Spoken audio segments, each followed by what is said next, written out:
Hey all my Crimsonites, and welcome to the Crimson Cure channel, where we embrace our femininity, increase our womanly value, and celebrate our brothers. So join me on our feminine journey to learn, heal, and grow.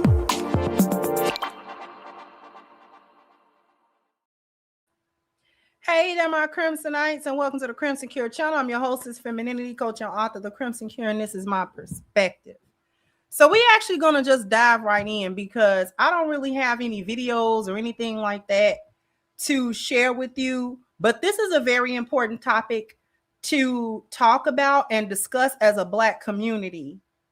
So recently over the internet, many of the rappers, 21 Savage and Young Thug specifically, and then there were other rappers who agreed. There were other rappers who vehemently disagreed.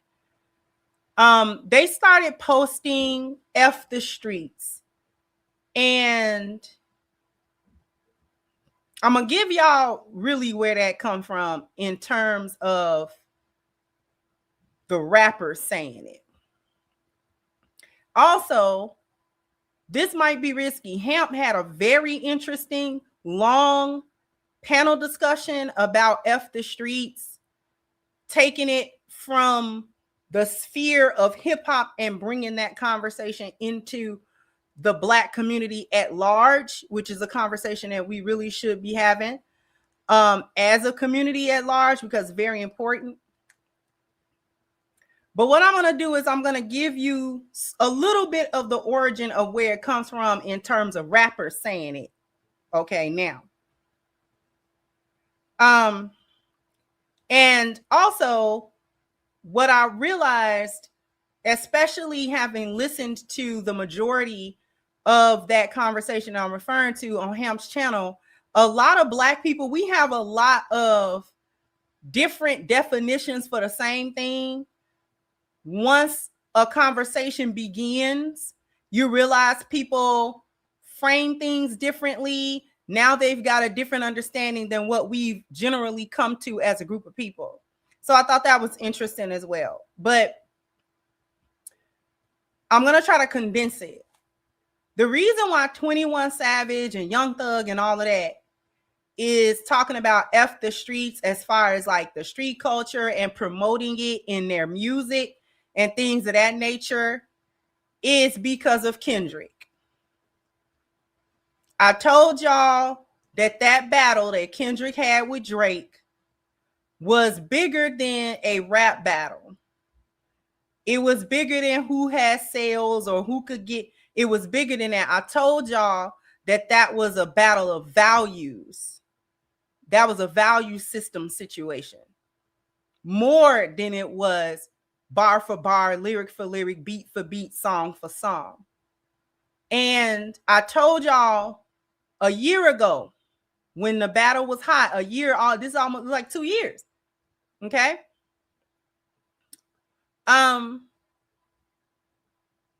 That Kendrick destroyed not only Drake's career, but he destroyed a lot of what he represented in the space of hip hop. And that's why 21 Savage is mad, Young Thug is mad, all of them little Atlanta rappers is mad, all them little trap rappers and ones who want to rap about drill and want to rap about streets that many of them do not come from. That's a whole different conversation. Okay, because ain't 21 Savage from the UK?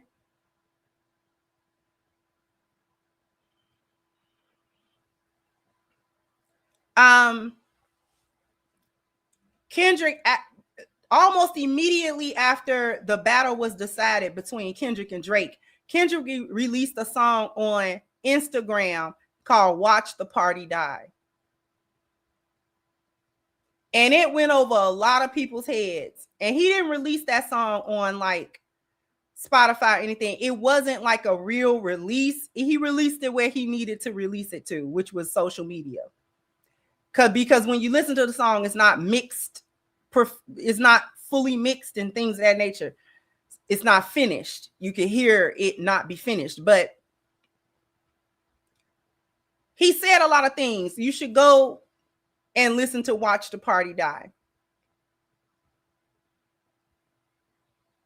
Because Kendrick is talking about a lot of what the industry, specifically hip hop and rap, has come to represent over the last couple of decades, and the fact that it has been detrimental to the youth, feeding them all of this drill rap and foolishness to the level that it was being done was over with, because he basically cut the head off of that snake.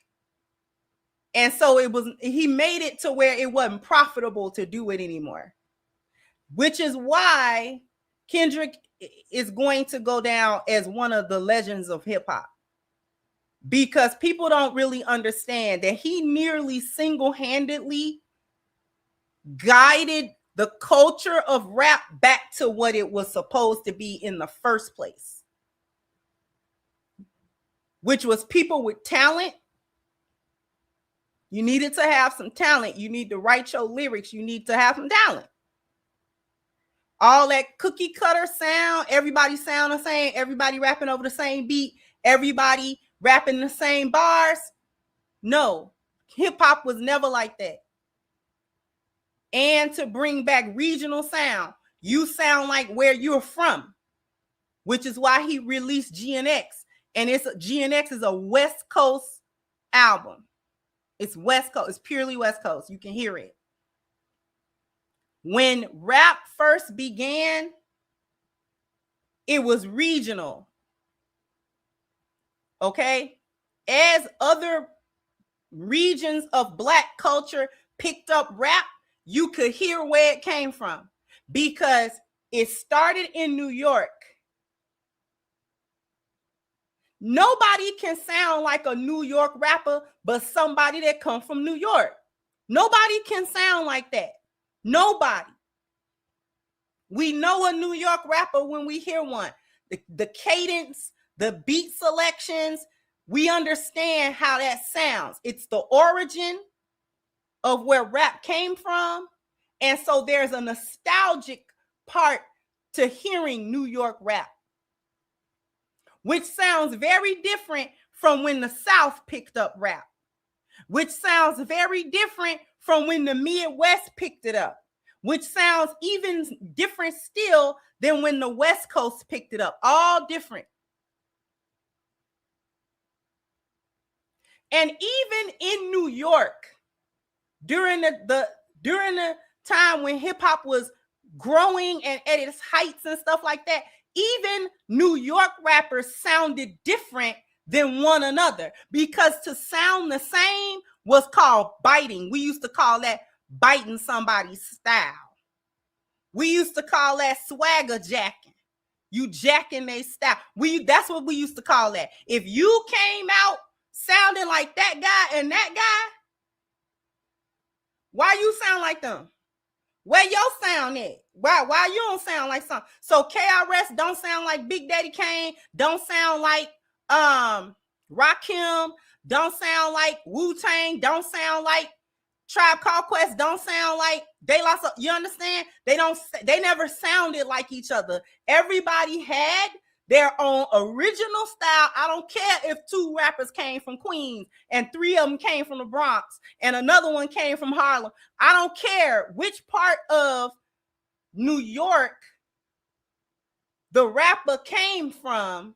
You could tell that they were from New York, but you could also tell that they had their own style, their own cadence, things of that nature. So you had to be original. You could not come out trying to sound like nobody else. You had to sound like you. Okay?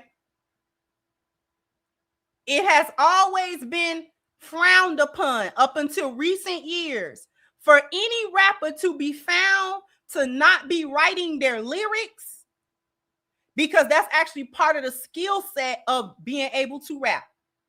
So Kendrick pretty much single-handedly reset it so that up-and-coming rappers and the audience also now listening instead of just bopping to a manufactured beat, listening to what's being said. And it could be party music.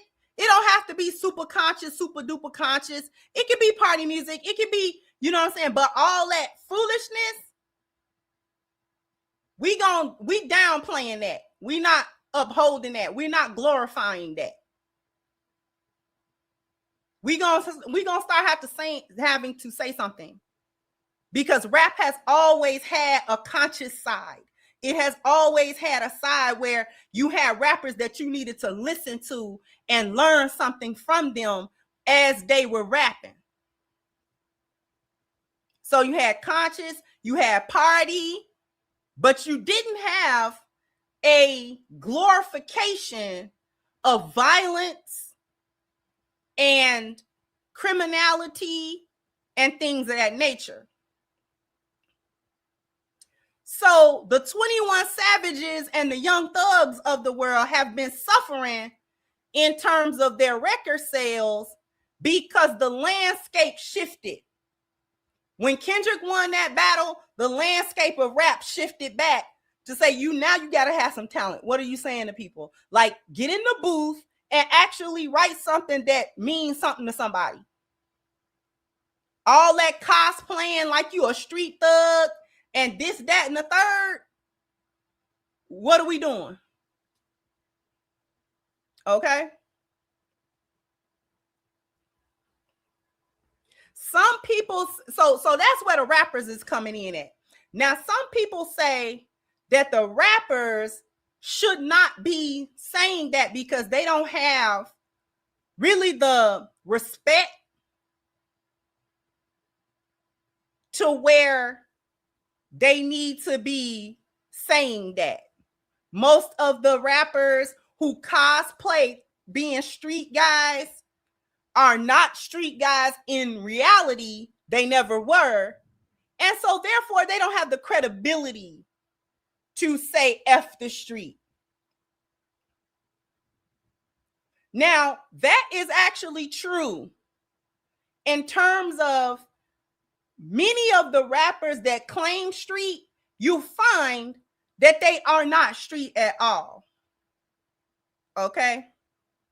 There is a minority of rappers who rap about street stuff that's actually in the street doing the stuff that they rap about.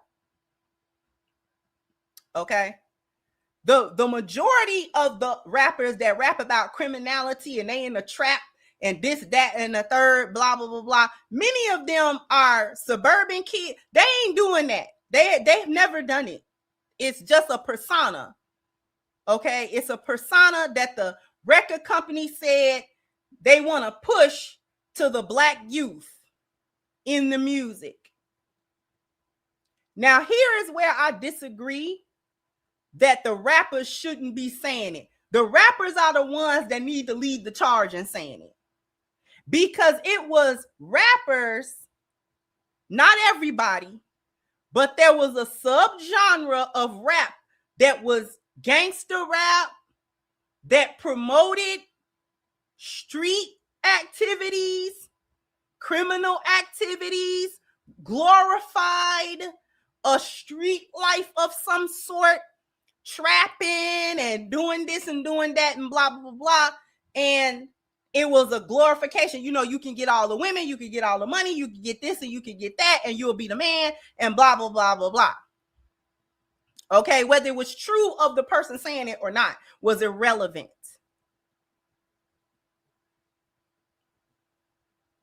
Okay. So the rappers were the ones who was used primarily,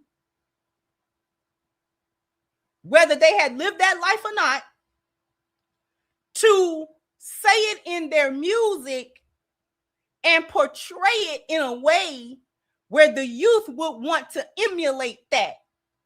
So you got suburban Black kids that's growing up in a 2-parent home listening to quote unquote drill rap, quote unquote gangster rap, you know, all trap music and all this other kind of stuff, and thinking that they should try to quote unquote be out on the street. And I don't know nothing about no streets. Okay. So in my opinion, the rappers should be the first one to say, no.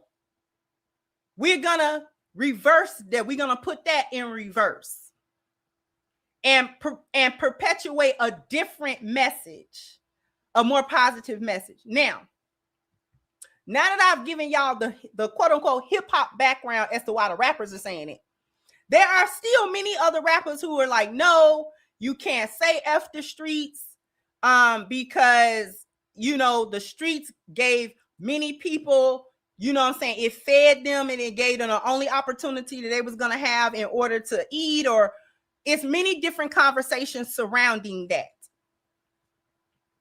Here is where I kind of stand. There's a difference between the streets and the hood. The hood is not the streets. The hood might have gave rise to the streets, but being from the hood or living in the hood does not make you street. I have only ever grown up in the hood In the ghetto, hood is usually the ghettos of an urban city, usually marked by impoverishment, low income families and things of that nature. Not a lot of job opportunities, not a lot of opportunities to better yourself and things of that nature. It's a ghetto, it's a hood, it's meant to trap you, and only so many people actually get out of it. Okay, that's a hood. I grew up in the hood, but I've never been a street girl. So I grew up in the hood, but I didn't grow up in the streets. There's a difference. Okay? Many of us grew up in the hood. If you didn't grow up in the suburbs, or you didn't have like a better situation, and you just kind of grew up in the ghettos and in the hoods and in the raggedy part of town and stuff like that, we grew up in the hood. But just because those of us who grew up in the hood grew up in the hood, we didn't necessarily grow up in the street. Okay? So me and my siblings grew up in the hood, but we wasn't street kids. I wasn't a street girl. My older brother wasn't a street boy. My siblings was not street kids. My daddy was a street dude. Okay?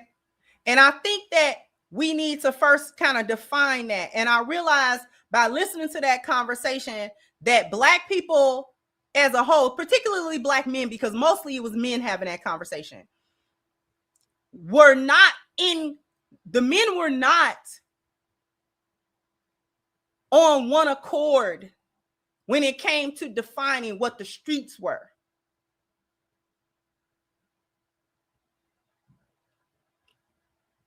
Okay.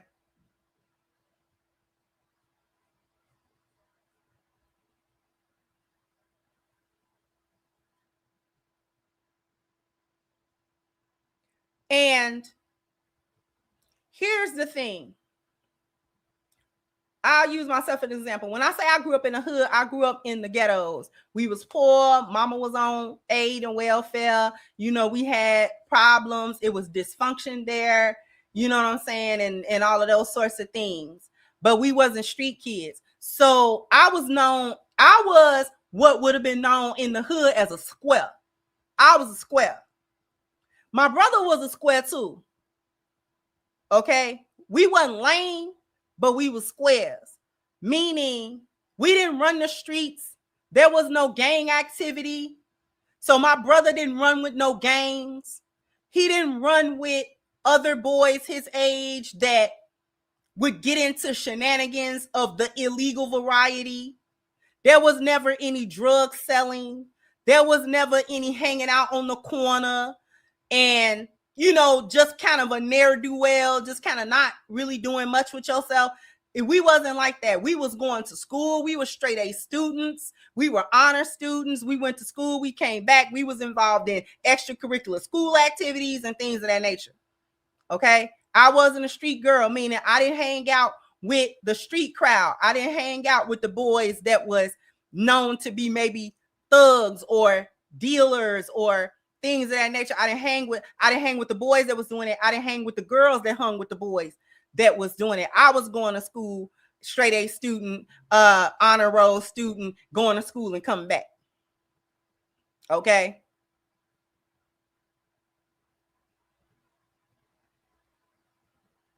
So I was known as what would have been known as a square. I wasn't outside. I was on the porch securely. I didn't want to go outside. I saw what was outside. And that life was not for me. And I knew that growing up. I understood quite clearly. Okay? So when you outside, that's the streets. Any kind of gang activity, any type of thug activity, running around like that, involved in all kind of foolishness, that's street stuff. Now, you might get some money, like In the 90s is when we started thinking about the money. Street guys was like doing the money thing. Like it was like, okay, let's get money. Because like in Chicago in the 80s and 90s and stuff like that, when gangbanger was, it was more about the gang than it was the money. Them gangbangers wasn't making no money. You know, they was doing petty crime and stuff, but they wasn't really making no money. Okay. Then when we introduced the crack era, that is when money was made by certain individuals. And the gang culture kind of shifted too, because it became more about the block we selling on rather than the colors and stuff like that. So they started fighting over territory to sell drugs in and stuff. So the boys on the block would be like the low-level guys selling a jab. They not making that much money. Those guys was like trying to just make some kind of little money. You only had the bigger, higher up guys that was actually making money behind that, driving a nice car. You know, they was hood rich, stayed in the projects, but you driving a caddy. Stayed in the projects, but you wearing the flyest gear all the time. We know you got money. The hood know you got money. Okay? The hood know who you are and what you are about.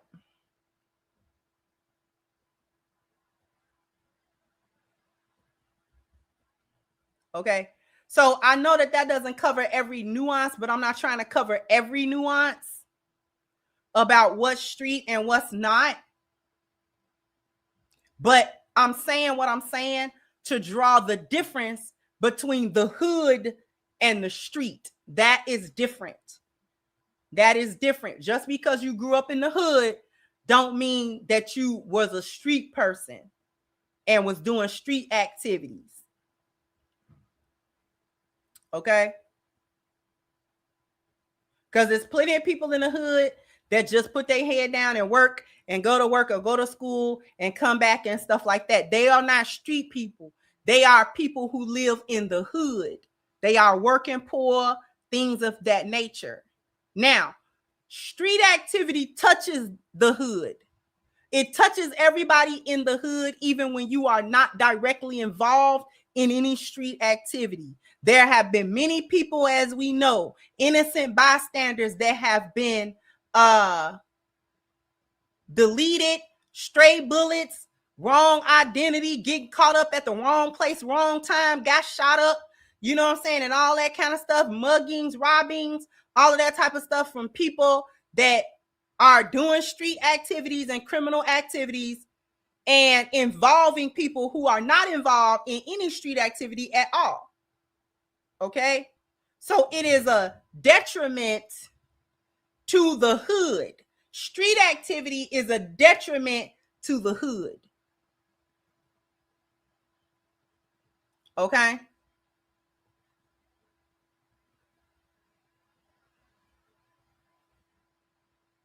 Right, baby. 70s, 80s, early 2000s, like the 80s, 90s was the get money era. Right. They was getting money, trying to really get money at that time. It became less about the loyalty to the organization than it was to let's get this money, right? Right. And so that's when all the name brand drug, not the name brand drug dealers, but yeah, exactly.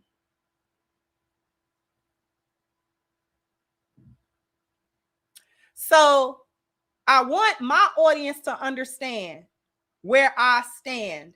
I stand on the side of F the streets, and I'm going to get into what I mean by that.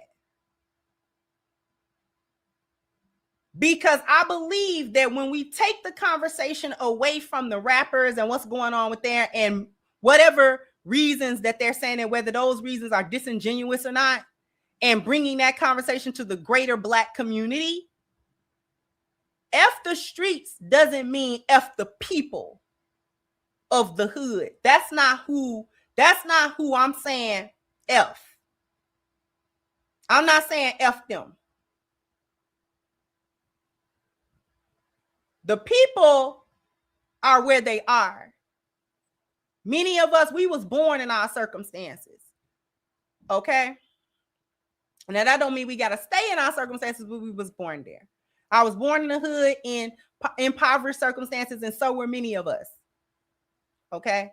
So we were not in control as children. We were not in control of the environment that we grew up in, grown up poor or growing up in the hood and things of that nature.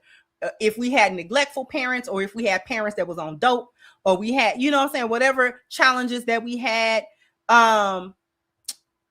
we didn't choose those circumstances. So I'm not saying F all the people. What I'm saying is F the street. Because when I say the street and the greater mentality, I mean the mentality that give rise to anybody in the hood feeling like they have to or need to make their way in this fashion through the world due to survival and an impoverished mindset. The survival mindset and an impoverished mindset. That is the mindset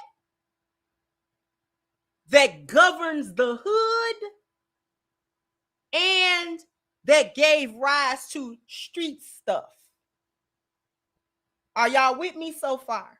So that's what I'm saying, F. I'm saying F the impoverished mindset, F the survival mindset, F the scarcity mindset, and the various other mindsets that collaborate to give birth to all of this stuff.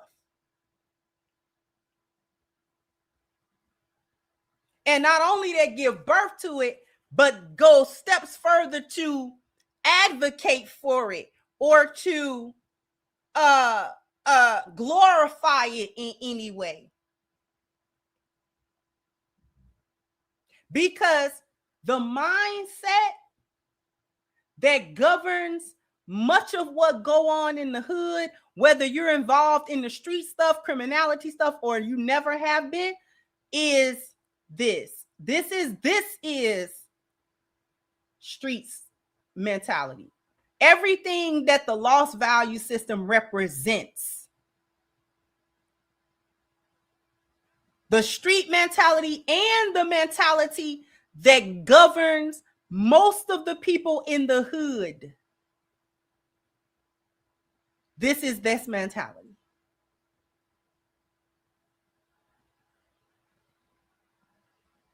Okay?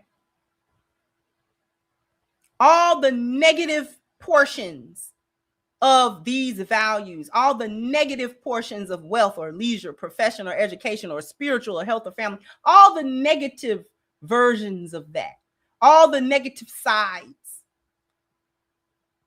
And I think as a Black community, we have to have this overarching conversation.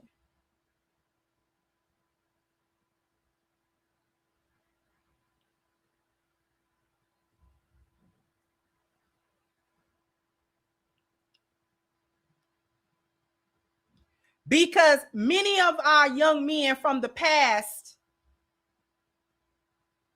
when you listen to them, there is a subsection of Black men who were young, let's say at the time of the crack era. Gen Xers were like teenagers and younger during the crack era. We were children and very young adults. If you go back into time, many of those young men were selling dope not because they thought it was cool, but because their mothers and fathers were either in jail or on dope. And so there was a lot of neglect, not being taken care of. And when I say not being taken care of, I mean there's nobody at the house. A boy and a girl, 12, 13, 14 years old, with no supervision. Nobody is bringing in food. Nobody is maintaining shelter. This is real. Many of us, we didn't have no food. Your mama got stamps, but she was selling them to get money to get crack. So you didn't benefit from her getting food stamps. Her getting food stamps didn't feed you. Before she got on that crack rock, she would feed you with them food stamps. But after she got on crack rock, them food stamps was getting changed over to money at the corner store, or however she was changing it to get actual cash to go to the drug dealer to get her hit. So you didn't get no Captain Crunch that month. You didn't get no hot dogs that month. You didn't get no beans and rice that month. So those of us who had grandparents, I didn't have, my grandparents was old and my grandmother died when I was really young and stuff like that. So we didn't have that. My family didn't have that relief. But that's why a lot of Gen Xers, they grandparents raised them. Because if they had the ability to go to their grandparents to be raised, that's why they was with their grandparents. Okay? For those who did not have a grandmother or father to relieve them of the negligence of their parents when they had to fend for themselves.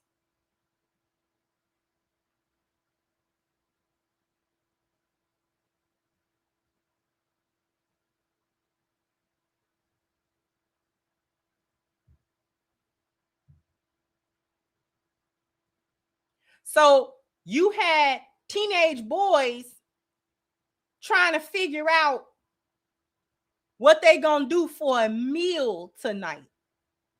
And don't let them have siblings that now they are responsible for. The girls in the same position. The oldest girls of those families with siblings had to figure out what she was gonna do. Because you're 15. Your siblings might be 8, 7, 10, whatever. Without no parents, they look to you. You're now the parent. You're the de facto parent. But you are not old enough to go get no job. Nobody's hiring a 13-year-old like that unless you're going to lie about your age and stuff. Okay?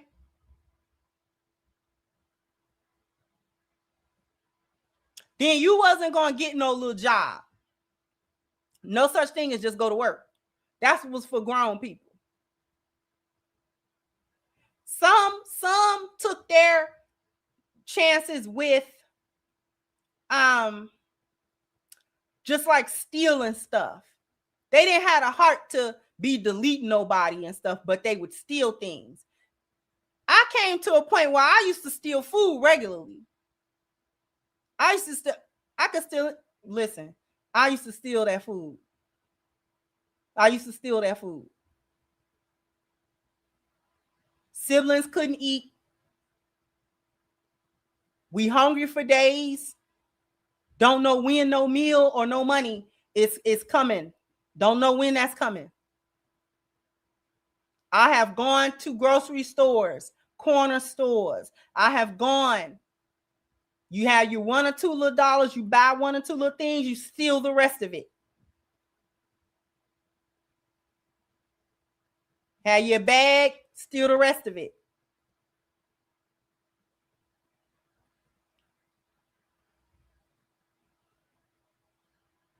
And we was gonna eat. Was gonna eat that.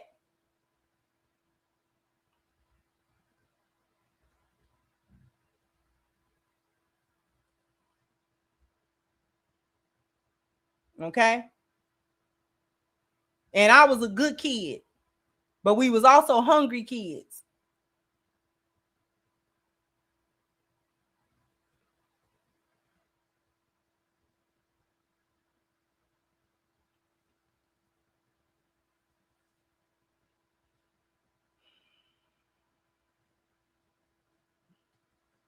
Okay.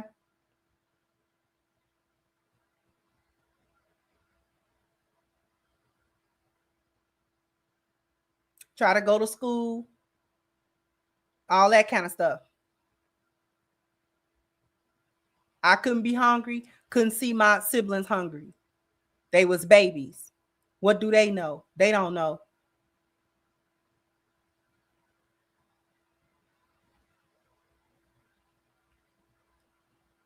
Then you had young boys that started selling dope. Get it? You find out where to go get it from. Okay. Then you had young boys who was the lookouts. Remember the lookouts? The little boys could be the lookouts. They pay you a couple of $100 that day, or maybe like $50. The lookouts was on the points. Follow.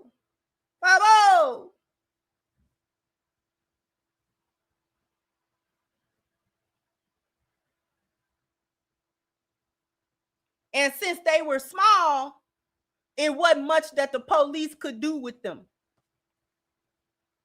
What you gonna charge them with? Spotting you?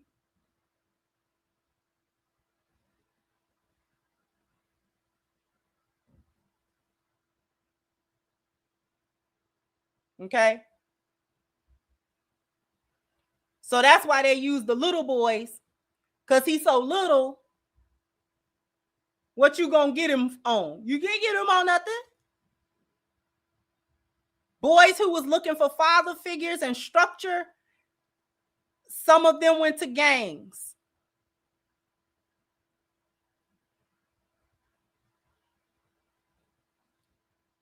The gangs was gonna start selling dope. You had the dope boys. He on the corner selling a jab. He trying not to get caught doing hand to hand. They gonna catch him doing hand to hand.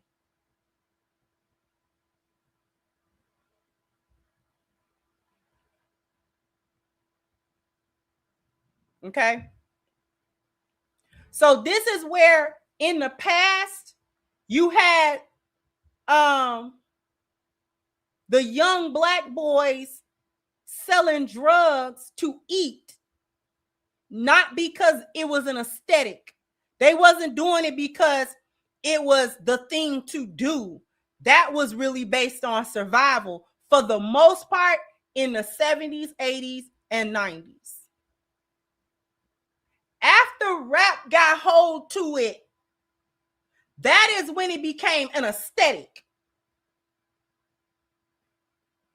Oh, now you gotta be the dope boy, because look, you know what I'm saying? He do this and he do that, blah, blah, blah, blah, blah. You get the picture.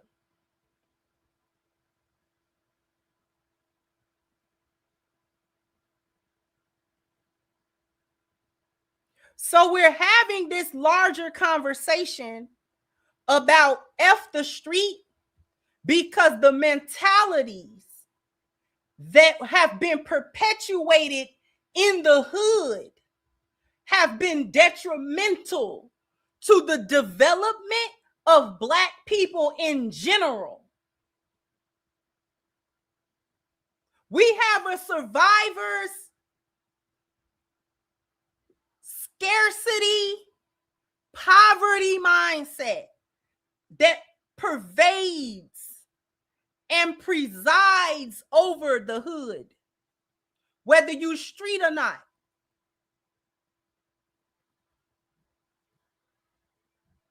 I'm not articulating it as well as I would like to. So what we're going to do is take a break, and then I'm going to hit these super chats, and then we're going to come back.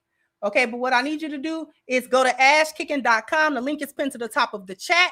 ashkicking.com. If you're looking to keep your skin feeling its best, looking its best, smelling so good, then you need the body butter that's on the screen right now, as well as the rest of their personal care line, very quality personal care items. If this is going to be your first order, please take advantage of the 10% discount using the promo code Crimson at checkout, okay?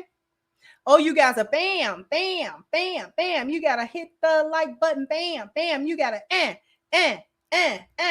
All right. Let me get to the super chats real quick. Thank you, HVAC said this is why the South won that crazy hip hop beef. Outcast never copied them guys, and he remained in his core. Right. Thank you, Baby Funk said Milli Vanilli rap better than the drill rappers. Thank you to Renzo saying algorithm is twofold. I got rhythm. One is a goat thrice times great, and the other is a goat because his mind is demonic. Which goat are you all? Study alchemy, you'll find yourself. Say it slowly. Drops mic. Thank you so much. I appreciate you.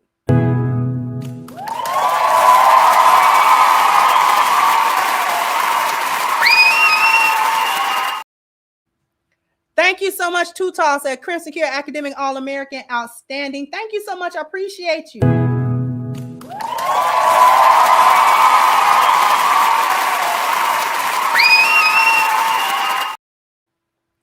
Original CMC said thank you for Christmas Eve stream. No problem.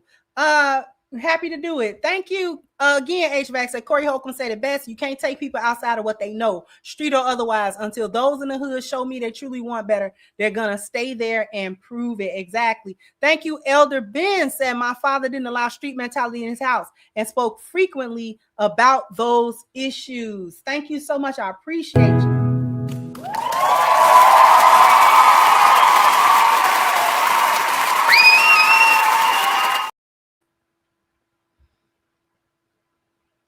Thank you so much. And please do not forget.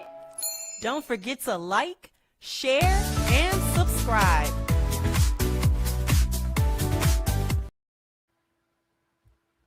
So getting back to it, the reason I wanted to have this conversation with everyone is because this is a very necessary conversation. Okay. With a lot of different sides, a lot of different nuances. One of the things that has been said surrounding this conversation, as I've heard people speak about it, was saying that people who aren't in the streets don't have a right to say F the streets. If you're not from the streets, you're not a street person, you know what I'm saying, you was never in the streets, then you don't have a right to say that. I vehemently disagree with that. Disagree with that. Because that also means that people who have not been part of the streets, but have been victims of what has gone on in the streets also can't say anything. Is that what we telling each other? That the victims can't say F that street?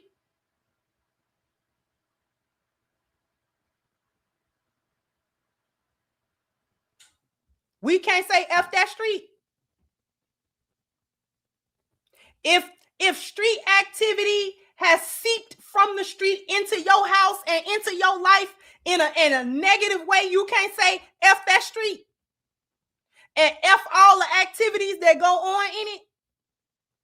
Because even if we talk about the thing, people feeling like they had to sell a drug at some point, or they had to do some criminal activity to get by and things of that nature, it still wasn't right.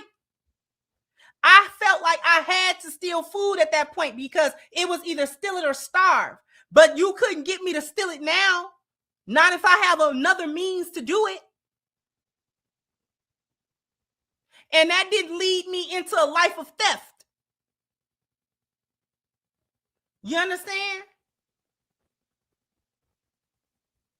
We as Black people gotta be willing to say F the stuff that has held us back. Because we cannot be sitting here talking about we can't say F the street because there are those of us who are poor and maybe you feel like you needed to do a few things at some point that wasn't all that savory and all that kind of stuff. It was still a bad situation that was even in existence to make you feel like you needed to do it in the first place.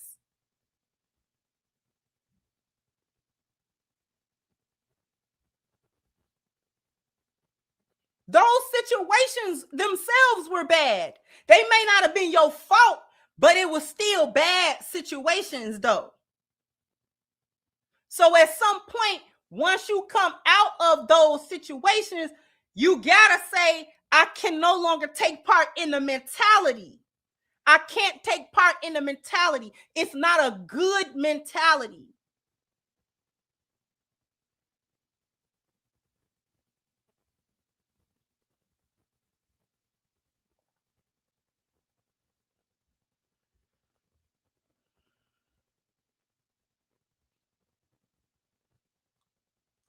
The only way that we will be able as a group of people to change the circumstances that give rise to maybe somebody feeling like I gotta sell drugs to eat something, or I gotta be the stick up kid to get the money to feed myself, or you know what I'm saying, and things of that nature. The only way that we can change the environment as best we can is to say F that street environment, because we gotta say F scarcity and poverty mentality. We gotta say F that.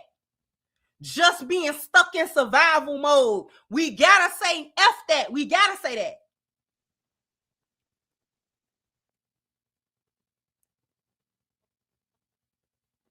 I don't understand nobody, no grown black adult, black American adult from Gen X on down. I don't understand none of that. And I'll put the boomers in there too. Saying stuff like, we can't say F the streets because this, that, and a third.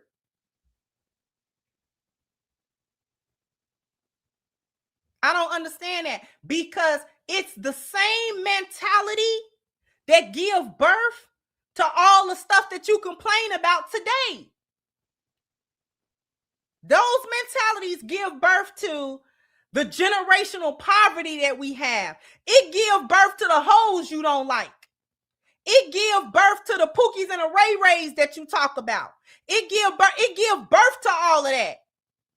So you can't, on the one hand, say, no, we can't say F the streets because of this, that, and the third, and then complain about what a lot of that stuff produces. Because a lot of what we dislike about how we move as a people come from those sets of mentalities. It spring out a lot of different things. Many of those things are undesirable, and they lead to undesirable outcomes.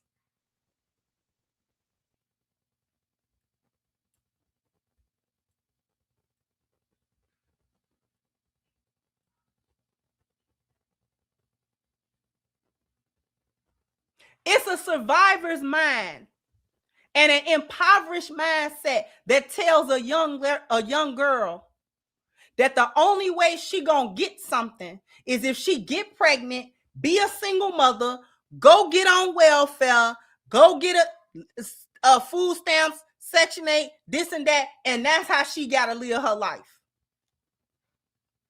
And she can't aspire to nothing more than that. Because if she try to do something more than that, or she try to come out of that, then they gonna cut off her welfare, or they gonna cut, you know what I'm saying? Like, it give rise to that.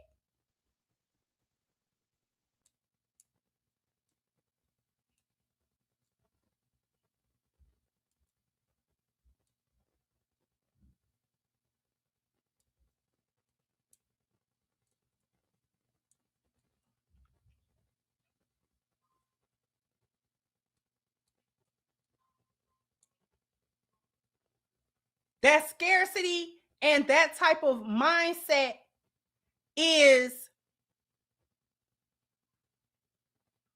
gives rise to, I kind of lost my train of thought a little bit, but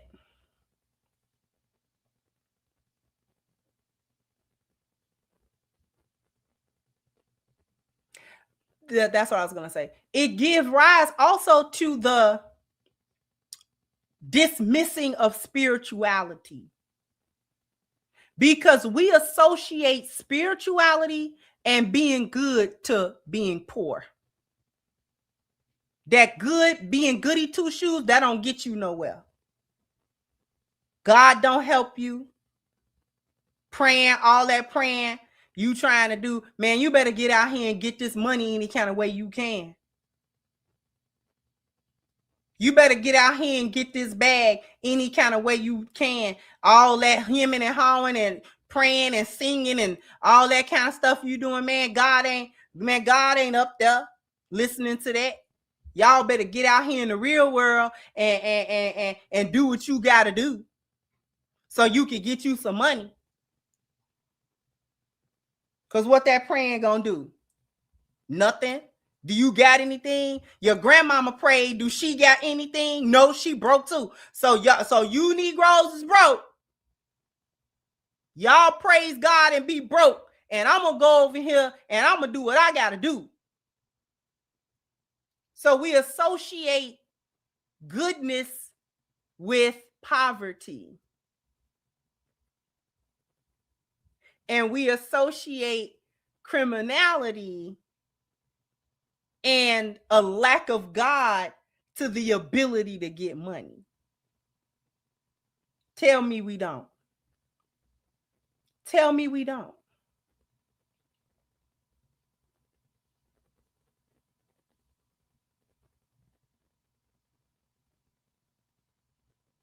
Tell me we don't associate those things like that.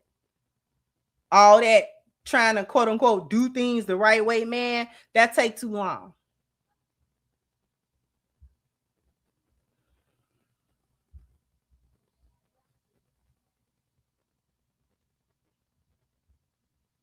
Being in the hood, growing up in the hood, and I'm talking from the standpoint of somebody that wasn't in the street, growing up in the hood but not in the streets. Growing up in the hood matures you in a very interesting way. Because it does give you life lessons. It grows you up. It makes you be aware of things. So there is an awareness that you get from being in the hood that other people don't get. And those hard times actually give you, like, you know what I'm saying? Like you get hood instincts. We know when somebody talking crazy. We know game when it's being ran. I know a scam when I hear one. I know foolishness when you know what I'm saying? Like you know game when you hear it. Like, nah, they talking crazy. Even if somebody say it in a corporate speak, it's still game. Like, I know that. I know what you talking about. I know what you saying to me. Nah, that's crazy. That's crazy talk. Like, who you talking to like that?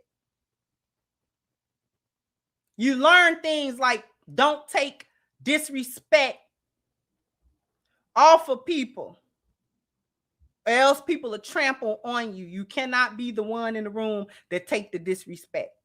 You can't do that. Respect mean a lot. And if you're the person that nobody respects, you might as well pack it up.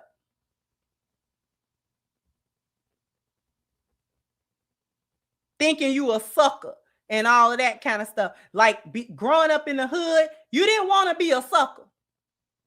You didn't want to be the one that people could get stuff over on you and stuff like that, and you're gullible and you know, and you fall for stuff, and you know anybody could just say anything to you. Hey, man, no, you fell for that? Man, what'd he say? Man, that's crazy.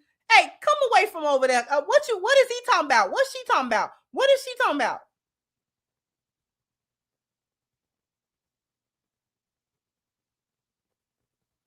Right? So there are things that came out of it that's not so bad, because you need those kinds of lessons, right? Life teach you lessons. People grow up poor. People grow up in hoods and things like that. It's always going to be a hood somewhere. It's always going to be some poverty somewhere. It's always going to be a challenge somewhere. This is why I said in the beginning, when I say F the streets, I don't mean all the people in the hood. The streets and the hood is not the same thing.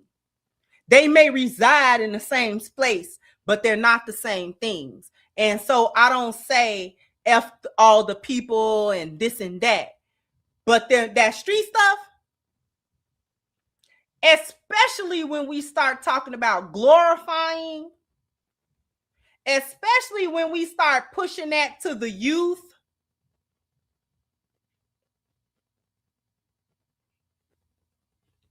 especially when we start, because the street life, pushing street stuff also pushes whole stuff. Those two things go together.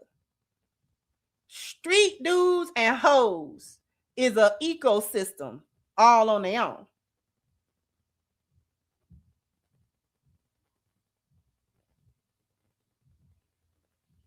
Street stuff and hoes, ecosystem. Because who the hoes like? Who the hoes gravitate to? The dude with the money. The dude, and not only the dude with the money, but the dude with the clout, and the dude that look good, and the dude that's got swag, and the dude that's, you know what I'm saying? It give her a status to be with the top street thug, all of that. Hoes like that. Hoes like that. They love it.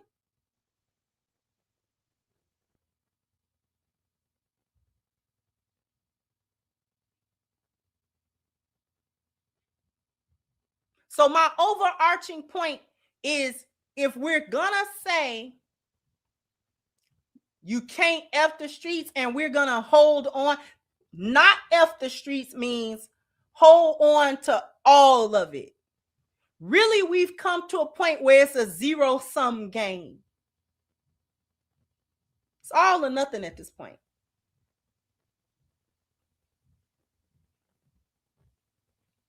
We can't keep the street mentality alive just because of some of the things that we might have got out of it that might have been okay. The rest of it is crap.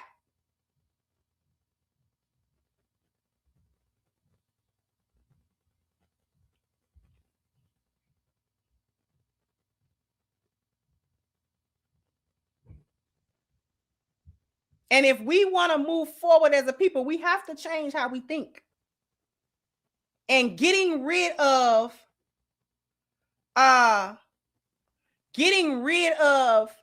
the mentality, we have to. That's what I've been talking about all these years. I've not just been talking about the women themselves, but the mentality that drives the bad behavior. Because see, the men that suffer from the mentality is not just the criminals. It's not just the drug dealers. It's a lot of broken men in our communities that's broken because they have an impoverished mindset and they don't know how to get out. They have a scarcity mindset that they don't know how to change. They don't know the tools. Some of them don't have the inner strength to do that work.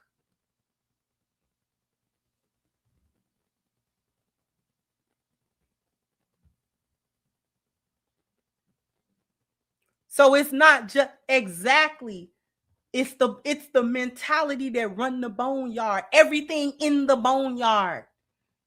Everything in the boneyard is ran by that impoverished, lost value system mind. It's ran by that mindset. All of that negative stuff that we complain and we talk about it ad nauseum, and we don't like this thing and we don't like that outcome and we don't like this set of behaviors. Where do we think it all come from? Where do we think all of that come from? That come from the same demon that presides over it all. It's a demon that presides over it. a set of them, as a matter of fact, a group. All of that negativity and death and foolishness, that perpetuates itself. All the trauma, all of the, you know what I'm saying, you seeing somebody in the worst parts of the hood, you seeing people get deleted and laid out in the street, and you heard the gunshots, and that's trauma.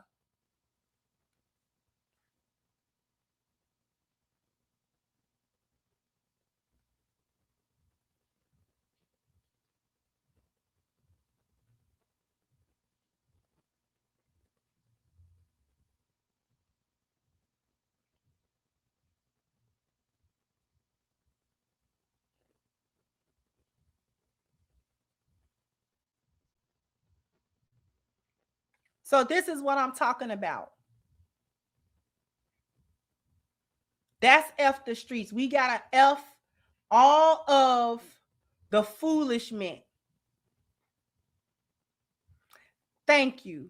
The streets, psychological, social, cultural, economical warfare waged primarily against Black people to produce social outcomes which serve Eurocentric interests. And I would add to that it is self-perpetuating. It is self-perpetuating as well. So it can be set on automatic, and the power structure or the powers that be do not need to come back and do nothing to it. It will always just perpetuate on its own.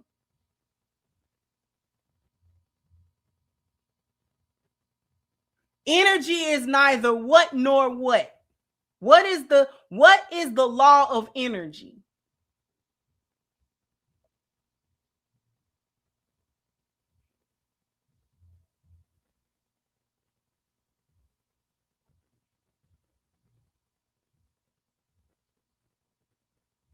What is the rule about energy?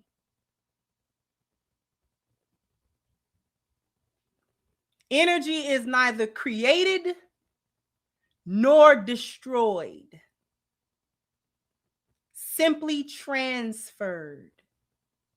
You simply change or redirect energy or transfer energy. It cannot be destroyed. It cannot be created. It is simply energy. The energy, the negative energy that fuels the hood and thus fuels the streets can only be redirected. So when are we going to redirect it? Because we can see that the energy is powerful, because we've been trapped in it for a very long time. For generation after generation, we've been trapped.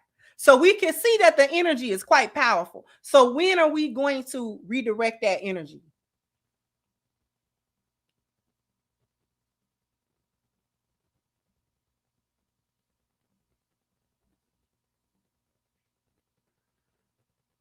When we gonna redirect it? Because that's what the energy needs, a redirection. And that is what I feel like, and I'm saying feel specifically, that F the streets really means. Redirect this energy.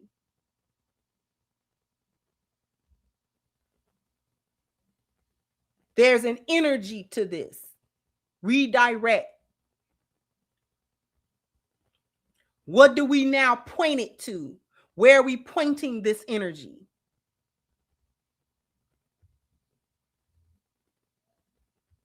Because energy destroy things, but it build things too. It itself cannot be destroyed or created, but it is used to destroy and create.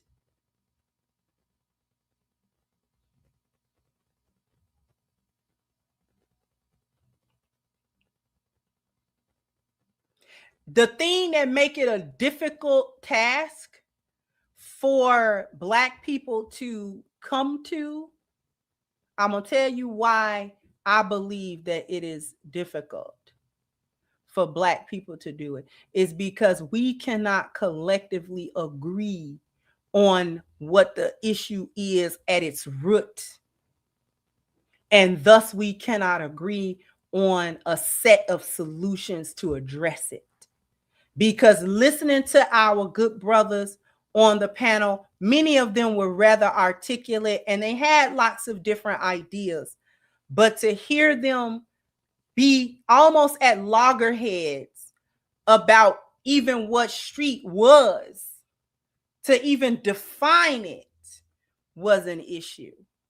So if we're having issues defining it, we certainly aren't going to be able to correct it.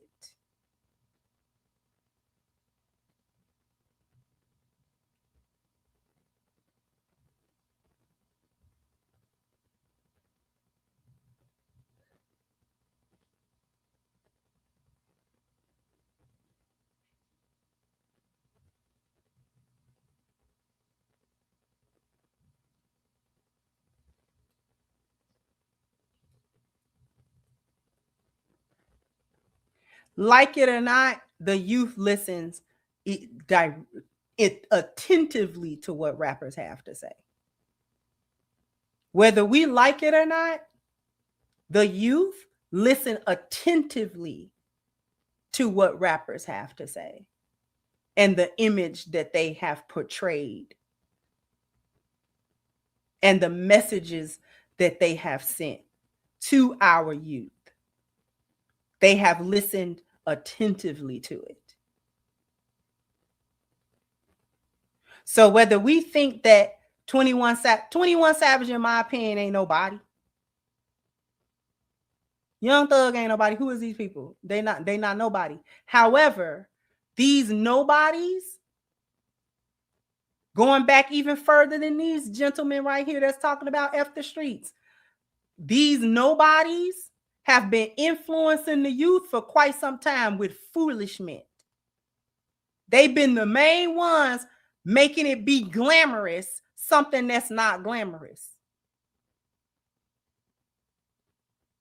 They've been repackaging quote unquote street stuff to the youth to make it seem like this is the way that they need to be and blah, blah, blah, blah, blah, and it's all right. And, you know, you'll be all right if you do it and you'll be cool and all this other kind of stuff. Right? So even if their conversation is disingenuous live, which it probably is, more likely is, because I broke it down in the beginning that they mad after this Kendrick Drake situation. They've been mad after that. So, you know, they got their own reasons to say it. But at the same time, they do have to, they the main ones need to be saying it, whether it's disingenuous or not. Stop saying all that crap in y'all music because y'all the ones that made it cool. So make it uncool. Make it uncool. The women need to have an anti-hoe message coming out of their music. Stop making hoe music.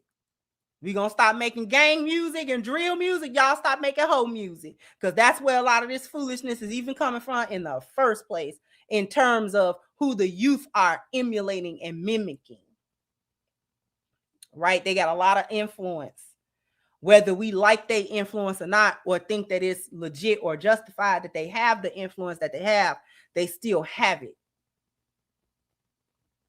So that part, I don't think we can really deny that they have the influence, even if, you know what I'm saying, even if it's like, why are we listening to them?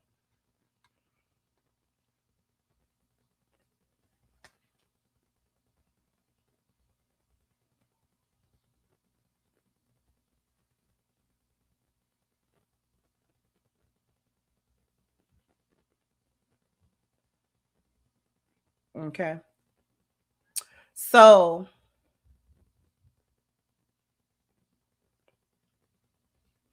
yeah, it was actually a lot that went into it. I'm not going into the depths of the music industry and how that worked in order to produce a particular persona or imagery to the Black youth in particular, and things of that nature. But because we know things are programmed and all that kind of stuff, I'm specifically avoiding that part of the conversation because it gets into the weeds and it's long and drawn out, and I just don't have time to go into it. But I'm glad that somebody somewhere is saying F it, whether the conversation started disingenuously or not is not really my concern.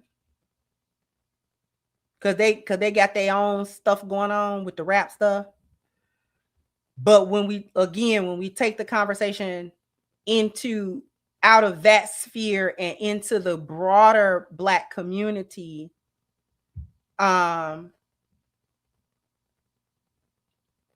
we have to examine that conversation more, regardless of who started it and who tweeted it. And they're irrelevant really to the larger conversation. If we really want to break it down, them rappers and stuff is irrelevant to the greater conversation and the more serious tone of the conversation, in my opinion.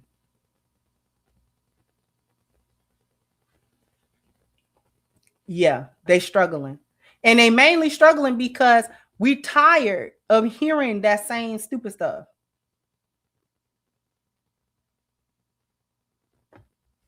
You ain't got nothing else you saying.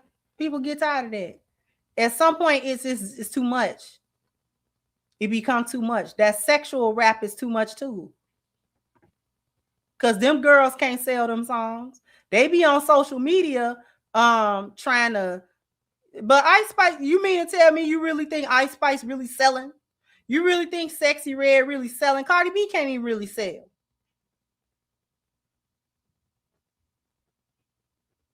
And she so-called one of the big ones. Meg Thee Stallion, she can't sell nothing either. And them supposed to be at the top of the female rap food chain.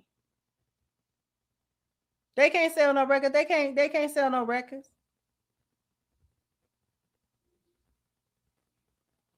Don't nobody want to hear that stuff. It's popular on Instagram. Don't nobody want to hear that stuff. They use them little songs for TikTok challenges.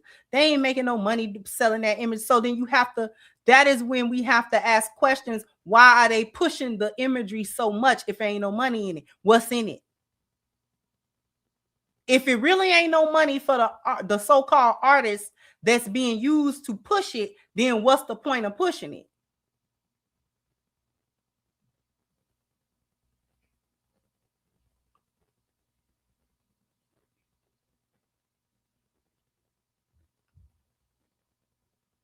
Ain't no more money in that trap music and that drill rap. So push it wide. What are y'all doing? You can't sell no music.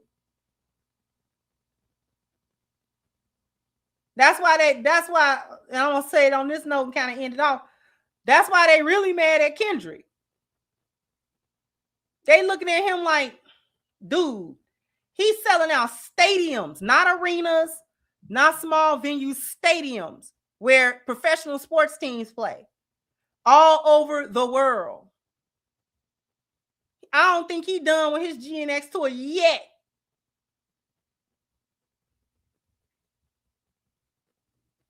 They can't sell it on Spotify. They not getting enough streams. He running around here with a whole concert. He ain't even got SZA on the ticket no more.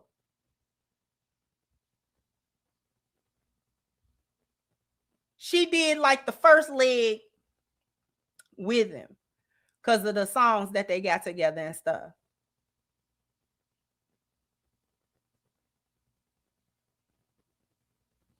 That's why they mad.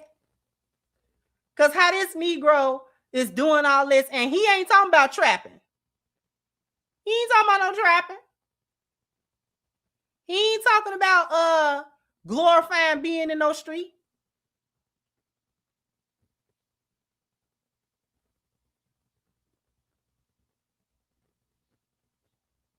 So the bread and butter ain't even over there. The bread and butter ain't even over there.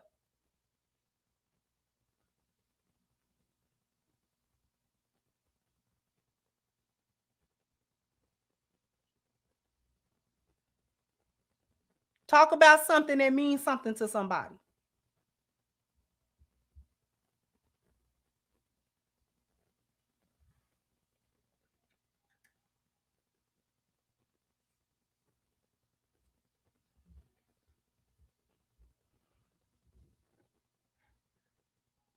Yeah, that their time has passed with that foolish music. Y'all gonna have to come with some kind minimum. Y'all gonna have to come with a talent, because a lot of y'all is not talented.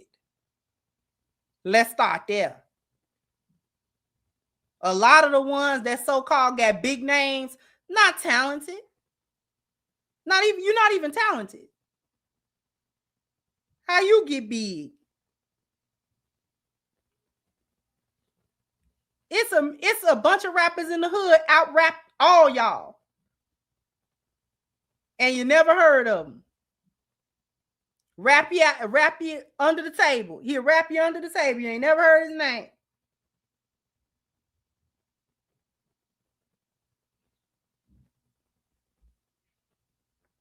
How y'all get a bag?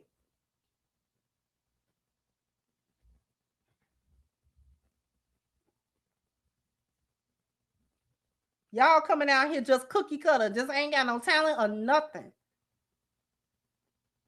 Rap used to just be whether you liked a particular rapper or you didn't like them, you could always they all had talent. You couldn't say they couldn't rap. Now you might not like their songs and you might not like everybody's music, but you couldn't say they ain't have no talent though. That would have been a lie. Now, yes, they do now.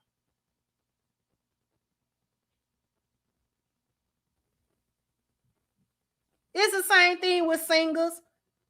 They ain't gonna be no more Patti LaBelle's and ain't gonna be no more Aretha Franklin's and stuff like that. They barely singing now. They barely getting on the microphone saying anything.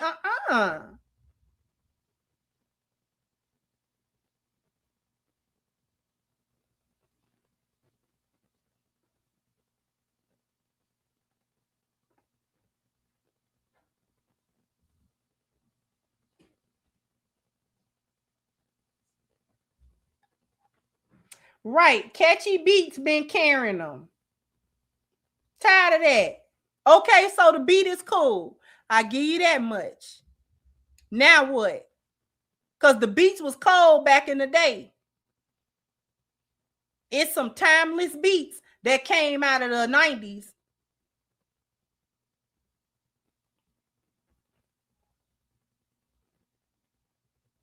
Producers was cold back then too.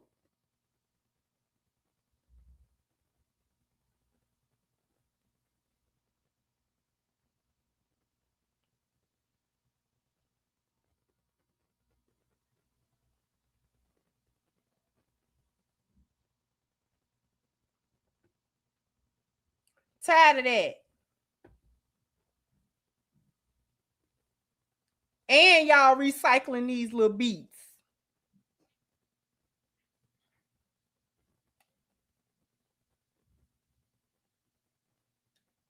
Starting to sound the same with the beats. Y'all ain't even doing the good beats no more. Where the producers at?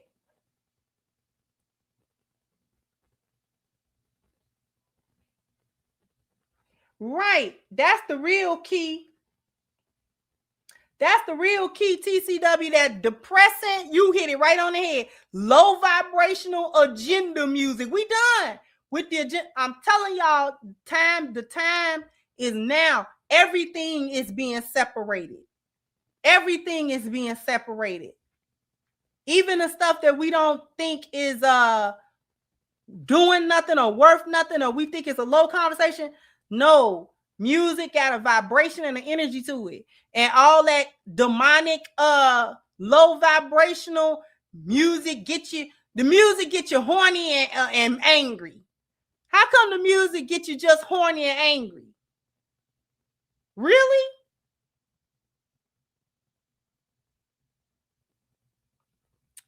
The music either getting you horny or it make you mad. You know, it puts you in a fighting mood and all that kind of stuff. Now you want to go look at your ops. Folks that ain't even got no ops. You on Facebook. You ain't got no ops.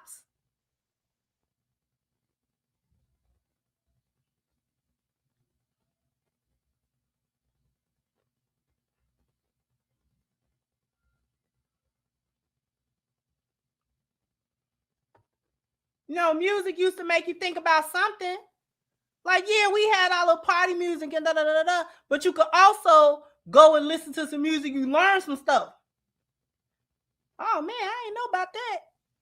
That happened for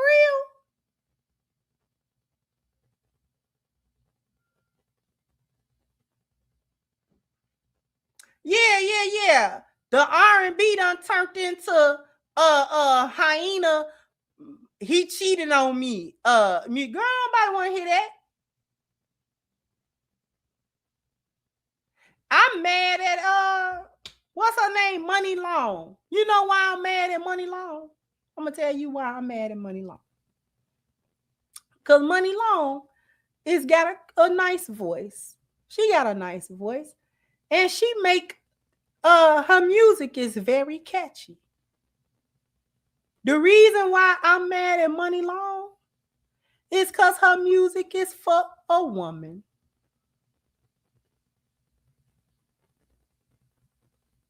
Come on now.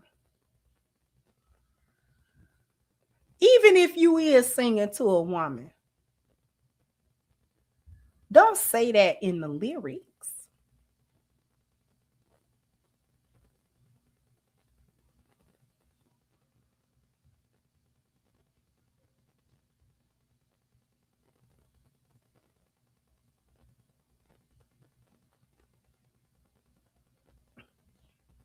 Come on now. I be wanting to sing a little twin song, then I think about it. I don't like them lyrics.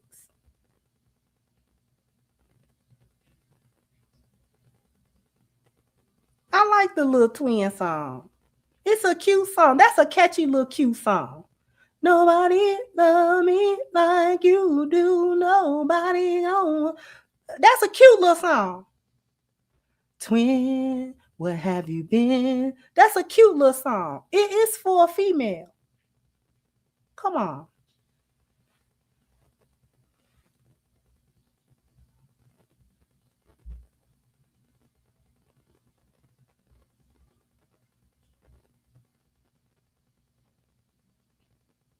Hours and Hours was a pretty song. You singing it to a chick. Come on now. You know, I be kind of wanting to sing the little song, and then it be like, you get down to that other lyric. I'm not saying it. But come on, you know what I'm saying? You mess up the vibe.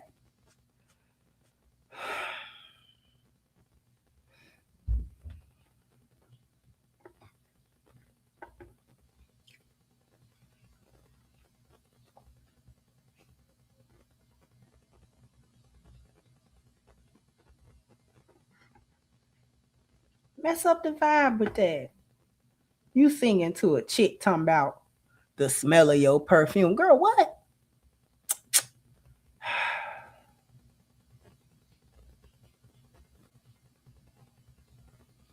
Right. You decentering me in the lyrics. I don't want to hear that.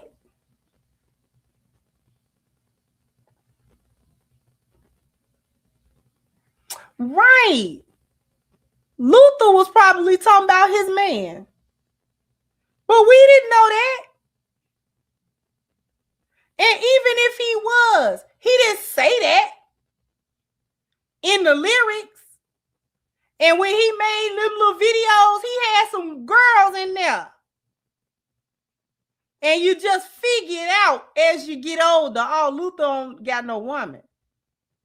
You just figure it out when you get older. But you know what I'm saying?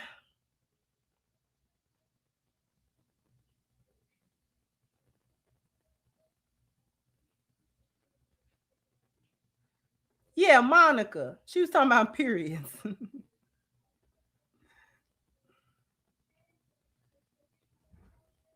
Yeah, Freddie Jackson as well. He was talking about his man too. And you just you let it go because they not saying crazy lyrics. You understand what I'm saying?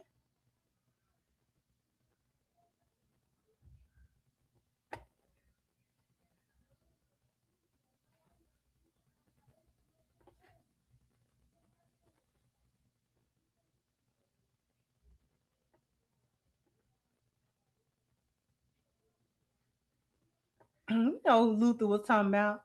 I can't fool myself, don't want nobody else to ever love me. You are my shining star, my guiding light, my love fantasy. He's not talking about a female.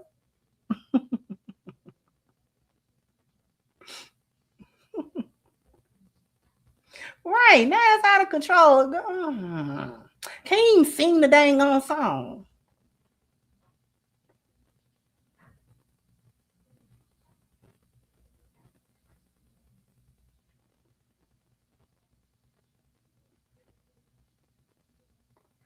Let me get to the rest of these super chats because thank you, Lydell said change is gonna come. It is. It actually is. And thank you so very much. I definitely appreciate your generous contribution. Thank you so very much.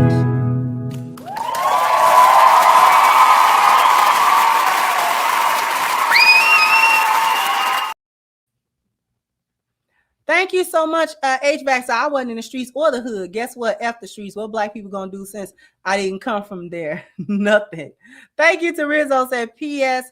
Holleran's black box opened by Pennywise is the same black box in Full Metal Jacket opened by Gunny to find the jelly donut. Shine on twin nerd life. Okay. Oh. Okay. Interesting. Thank you. Oh, was that the long? Oh. Thank you, Common Man. Says, as a boomer, we dealt with the streets from alcoholism to heroin addiction. Then came pills and crack. I'm 64 years old and I watched as all the people who thought they could handle dope die. Thank you so very much.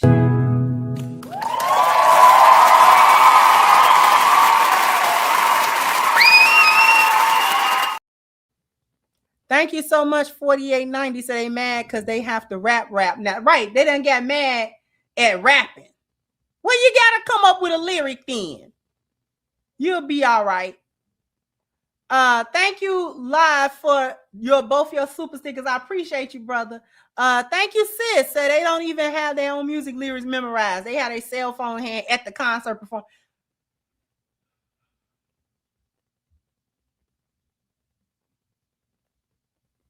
Sis.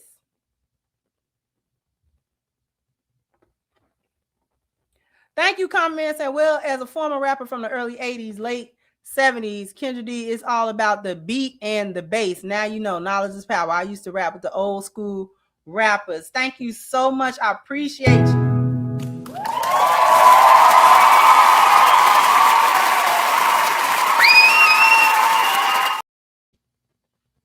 Thank you again, HVAC. Said going into 2026, if you are low vibration, stay in the cesspool. Do not, and I mean do not bring your garbage over here. Ain't nobody playing games anymore. I heard that much. Thank you again, Sis. So there's no soul or feeling in popular black music. In order to hear something you feel, you have to seek out independent artists. That is actually true. Thank you so very much. Thank everybody for rocking with me. I appreciate y'all rocking with me, of course, on your Christmas Eve. For those of you who celebrated, have happy holidays. And once again, thank you so much. Jump down in the comment section. Let me know what you think. Like, share, subscribe to the channel if you have not. Once again, I'm your host, is the Crimson Cure, and this was my perspective. Bye-bye, Crimsonite.